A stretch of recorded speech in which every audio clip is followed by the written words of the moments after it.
Hey guys, today's story is about a very angry power gamer. This isn't nearly as bad as some of the stories that I've read on here, but I'm feeling the need to vent.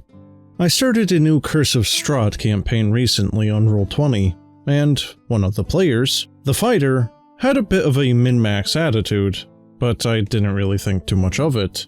I run my games professionally, as a deterrent against bad behavior, and I don't normally have a problem with players who are a bit power gamey. The ones I play with are good at dividing the line between their builds and their character while playing.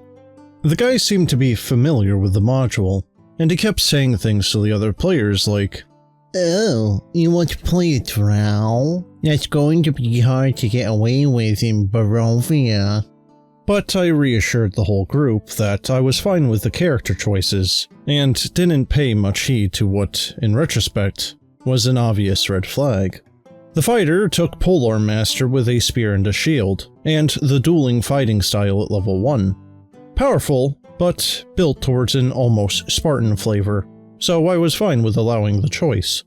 He also wanted to eventually take the Brute subclass, and normally I avoid the archived UA, but after looking it over, I wasn't too worried about the balance.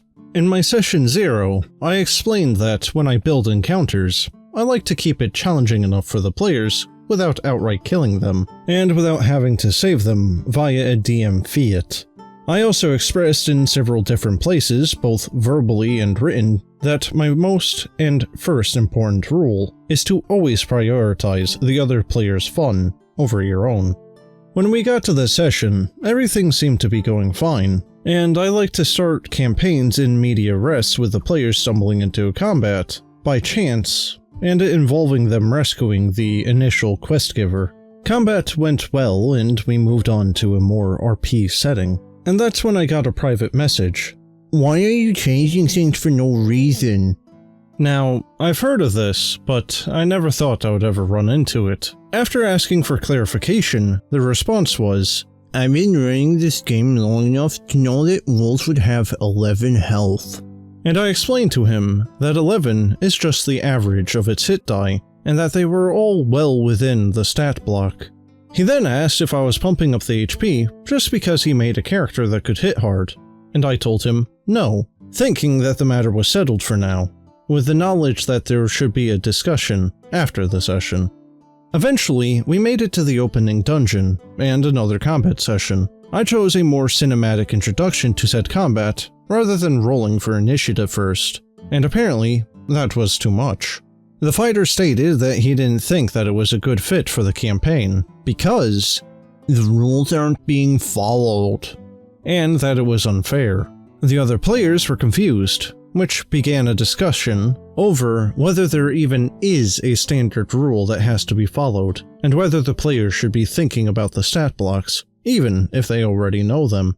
The fighter started shouting about how unfair I had been to him by making him less effective, and immediately left.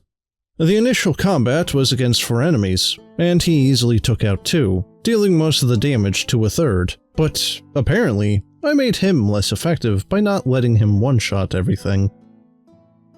Guys, nothing like a power gamer that's also infected with main characteritis.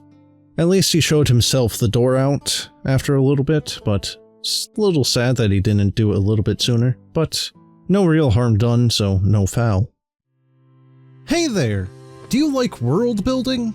And would love to use something like World Anvil, Campfire Blaze, or Legend Keeper to help organize your notes, but you're poor? Well, boy howdy do I have the thing for you.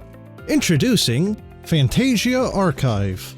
It's a free alternative that can be downloaded and doesn't have any hidden fees or hooks. The notes that you make for characters have two-way relationships with one another. So, say if you put in that Frodo Baggins' uncle is Bilbo, it will automatically put in a family relation on Bilbo's page. FA also has hierarchical documents, so if you need a parent ideology or political groups with all of its relatives and branches, you can have that, such as the Democratic and Republican parties of Florida. And there's plenty of areas that you can fill in with information to get as detailed as you want to be.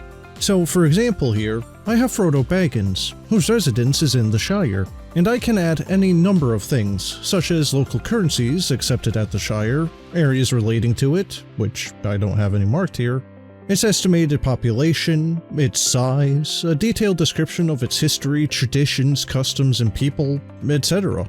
And something else before I forget, because this isn't a browser, it's harder to accidentally delete your progress as opposed to something such as World Anvil. There's numerous safeguards against accidental deletion, and you can even export hard copies so you can be even safer. And lastly, one of the most important things to state about this program is it's still in early development. Many features have yet to be added, and it's still very much a work in progress. But if you're interested, I'm going to leave a link in the description, so make sure you check it out. But in any case, that's the end of the video, and I hope you have a good one.